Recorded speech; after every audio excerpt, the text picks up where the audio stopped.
Okay, we are here with another installment of Cooking with Christ with Pastor Daniel, and we are doing something that he is very passionate about. Go ahead and tell us. We are going to be roasting coffee today and also brewing, but I'm going to show you all how I roast coffee at home. Okay. So we're going to start. First thing we have to do is we're going to simply measure out our beans. So what we have here is a Sumatran bean from Indonesia. I got this online a couple months ago, and this will produce a nice dark roasted cup of coffee. Lots of earthy flavors in here, notes of herbs and other spices. So this is a very complex bean. And what we're gonna do is we're gonna measure out just a few ounces here. I usually do 5 or 6 ounces at a time, so we will shoot for 6 ounces of coffee. 6 ounces of green coffee will actually only produce about 5.5 ounces of roasted coffee. When we roast it, what we'll do is we'll get a lot of the water out of the beans. So that's just part of what happens to the beans. They get lighter. So all right, so we are now ready to roast. And you notice I have a little lamp here because having good light on the coffee is very important. So I have my little headlamp. We're going to be using an old school method of roasting coffee, and we're using a whirly pop. So this is a thing that you can do at home. You can get these online or at Goodwill, probably $5, but it's very, very low tech. So what's great about these whirly pops is, if you've ever used one of these, inside they have these little arms. So we can keep the coffee moving the entire time, which is good because you don't want to burn the coffee. If we didn't have those arms, it would just burn on the bottom. So the whirly pop is a wonderful DIY coffee roaster. First thing that we'll need to do is get the whirly pop preheated. So we'll turn the heat on about medium high, and we'll actually need to give that a few minutes to heat up. So before we actually roast the beans, one of the things that's important to do is to pick out any bad beans in the bunch. Particularly with coffee from Indonesia, the consistency of the beans is not always so good. So it's worth taking just a moment with your light and looking for beans like this that has some insect damage to it. We don't want to roast those, so we just take a moment, get any beans that have any blemishes to them, so that the coffee that we're roasting is only the best quality beans. So we got those 3 out. Cool. All right, so our whirly pop is preheated. Using my infrared thermometer, I see we're at about 470 degrees, which is a little hot, but I turned the heat down on the stove, so I think we'll be okay. So all that's left to do is to begin our timer, and then we'll dump in the beans, and then we just start turning. And the goal is to keep turning the entire time. You don't want to let the beans ever be not in motion. You want them moving the whole time, because again, if they're not moving, they're burning. So we'll put that lid down, and the first phase of the roast is called the dry phase. And that takes the beans to about 330 degrees Fahrenheit. And what they're doing in this first part is really just losing all of their water weight. So they're going to turn from a pale green color to a pale yellow. And by the time they get to that pale yellow color, we'll know they're about 330 degrees and that all of the water has evaporated from them.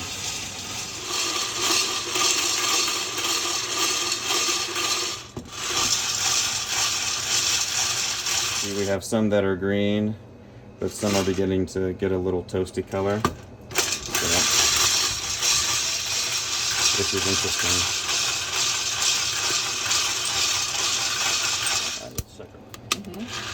So we have moved through this roast very, very quickly, but if you can hear some cracks, you hear that? It almost sounds like popcorn. So that means that our beans have reached about 400 degrees, which is when first crack happens. So over time, pressure has been building inside the beans. CO2 gas is building up inside, and at as that pressure builds, it's so much that the beans actually crack. That's what they're doing right now. And so that sign of first crack is the sign of a nice light roast. And at this point, the beans are getting much bigger. Smoke is coming off like crazy. And if we keep going, we'll hit second crack, which is the sign of a dark roast. But we don't want to burn down the church, so we're gonna end this roast at the end of first crack. So as soon as we hear the cracks beginning to slow, we're gonna shut this thing down. And let's see, about 436 degrees, give or take. Smoke is coming off. So about 430 degrees, we're gonna call that good. So we're gonna sew like that. And we're gonna shake them back and forth to cool them down.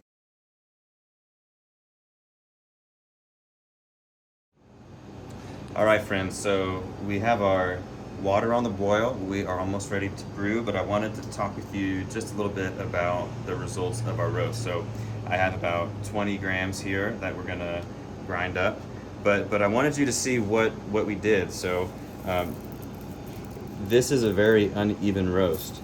You can probably see there's some beans that are really, really dark, I mean completely burned, and then there are some that are quite a bit lighter. So what this tells me was that our whirly pop was way too hot. So we basically scorched these beans and we blew through the roast at lightning speed. You want to have a controlled roast. You want to move through the phases not too quickly so that the beans can develop their flavor profile. So unfortunately, this is not the best roast that I've done. The moral of the story is you roast beans because it's fun, not because you get the best quality coffee out of it. So if you're looking for good quality coffee, buy your beans from a local roaster, go down to the spice merchant, you get some great stuff there. This, we do it just because it's fun. Do you want to tell us how you normally do it now? Yeah, so I actually don't normally do it in the Whirly Pop. I have a dedicated air roaster. It's called a Fresh Roast, and it's a designated home coffee roaster. And I get a lot better results on that. It actually plugs into my computer, and I have a thermometer going into the bean mass. And so as it's roasting the coffee, you have a lot more control over the airflow and how hot it is. And on my computer, in real time, it records a graph of the bean temperature, so I can control precisely and analyze how hot the beans are, how quickly they're moving through the phases. It is very high tech. So this is like the low tech way and the fun way, and the way that I do it's a little bit more high tech, but it was a lot to bring to the church, so we did the low tech way. So Joanna, this is what we have. We have about 20 grams of beans weighed out here, and we're gonna grind those up. We have our pot of hot water at about 200 degrees Fahrenheit. That's kind of the optimum temperature for brewing coffee. And we have our pour over cone that we're gonna be using to brew our coffee. So we'll go ahead and grind these up onto a nice medium setting. It does smell pretty good. How about that? It smells like coffee, It does smell like which is good news. Now, just as a side note, Joanna, you typically wouldn't brew coffee that you just finished roasting. Typically, you want to let your coffee beans sit for 24 to 48 hours so they can degas. A lot of carbon dioxide are in these beans right now, and after a few days, a lot of that gas will dissipate, which will help produce a more delicious cup of coffee. But we're just gonna go for it. And it smells like coffee, and it'll probably taste like coffee. So, first thing we want to do with our water is preheat our cone. So we're just gonna pour a little bit of water here onto our filter. What this is also going to do is rinse out any paper flavors from the filter, because otherwise your coffee will taste like the paper filter, and that's not really good. So we'll just pour out that water. And now we're ready to go. So we will pour our 20 grams in. just like that. So Joanna, I'm gonna show you on the first pour, and then I'm gonna let you pour the rest of the way. Okay. Does that sound okay? Yes. All right. So the first pour, we're only gonna use about 50 grams of coffee, and this first pour is called the bloom pour. And what we're trying to do here is just pour enough water onto the coffee grounds to get them all saturated. And what we'll see is a lot of CO2 is escaping. So Joanna, you see those bubbles there? That is CO2 leaving the coffee. And so we're giving the coffee an opportunity to degas a little bit so that we'll have a better extraction here. So many technical terms. It's very nerdy, I like it. It's good. but it's so fun. All right, so let's let that go for about 30 seconds. So now, Joanna, I'm gonna let you pour for us. And what I'm gonna suggest is you begin in the middle, Okay. not too fast, not too slow, just a nice medium pace. And you wanna start in the middle and go in little circles, going out to the side and then back in. This is a lot of pressure. It'll be perfect. Oh, already Yep, too nope, fast. nope, you're good. Ah. Just like that. Little circles, yep. You're working your way to the outside. Perfect. And then work your way back in towards the middle. Alright, and then we'll let up on it. Okay. So we'll just let that sit for a minute. Let that work its way down. We have about 180 grams of water right now. We're gonna shoot for about 300. So on this next pour, I want you to do the exact same thing. Okay.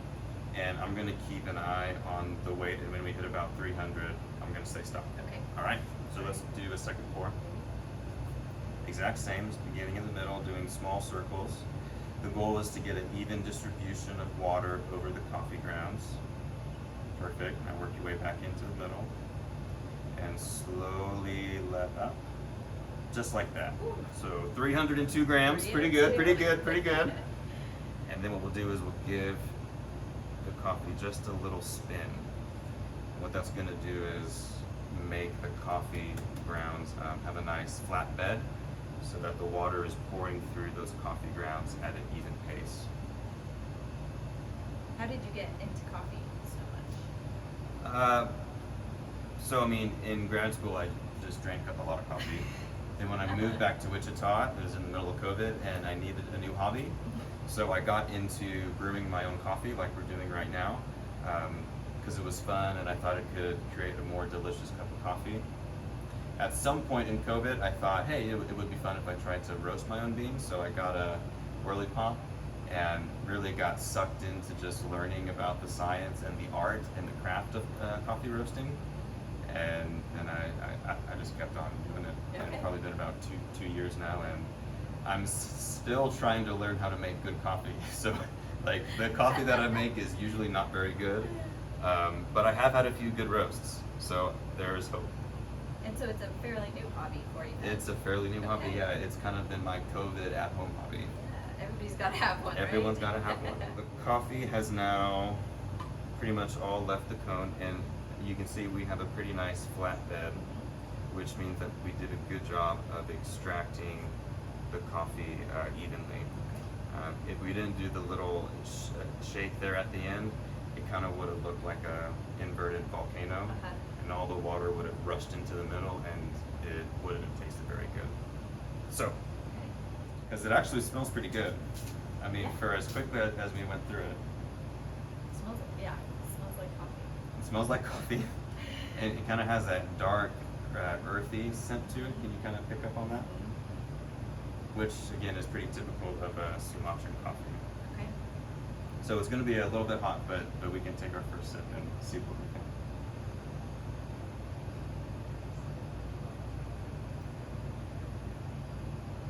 I think that's a good cup I of was coffee. gonna say that's not bad at all. So tell us a little bit about yourself. I learned this week that you have a twin. I have a twin brother, yes. And we're such good twins. He's also a pastor. You know that? No, I did not. He's a United Methodist pastor. He serves a church out in Bremerton, Washington, which is just across the water from Seattle. Okay. So, yes, twin brother. He's older by 2 minutes, so Okay. I'm the youngest of the three. We Okay. have an older sister, too. Okay. And he's a good sport and participates in our VBS as well. Yes, yes. So if y'all didn't get to see it, we zoomed him in on the Thursday Vacation Bible School. He played my character last year. I was Cliff Towers, and we had this wonderful little skit planned. Although I don't think the kids really knew that it was live. I think they thought it was me pre-recorded. Yeah. But Yeah. it's okay. Well, my kids are still talking about it. Are they really? Yes. Oh, Yes. I love it. I love it. Yeah.